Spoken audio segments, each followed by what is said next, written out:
দলে দলে এখনও মানুষজন সেই আয়নাঘর দেখার জন্য ধানমন্ডি ৩২ নম্বরের নির্মাণাধীন ভবনের ভিতরে আসছেন এবং ঘুরে ঘুরে দেখছেন কোথায় রয়েছে আয়নাঘর এবং যেই সুড়ঙ্গর মতো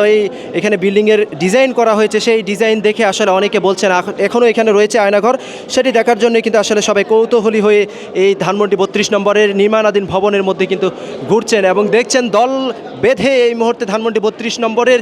একবারে আন্ডারগ্রাউন্ড যেটি রয়েছে, আন্ডারপাস যেখানে গাড়ি রাখা হয় সেই জায়গাতে এসে কিন্তু ভিড় জমাচ্ছেন এবং একেবারে পরিবার নিয়ে অনেকে এসেছেন। আমরা দেখেছি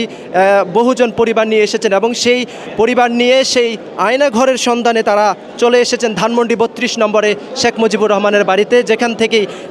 শুরু হয়েছে রিউমার এবং ছড়ানো হয়েছে যে এখানে হয়তো বা পাওয়া যেতে পারে আয়নাঘরের বিভিন্ন প্রতিচ্ছবি, কিন্তু কিছুই পাওয়া যায়নি। এখানে যে পানি ছিল সেই পানি নিষ্কাশনের পর কিন্তু তেমন কিছুই আমরা চোখে আমরা লক্ষ্য করিনি এবং মানুষজনও কিন্তু বলা বলি করছিল আসলে একেবারে ভিত্তিহীন এবং ভুয়া সংবাদই কিন্তু আসলে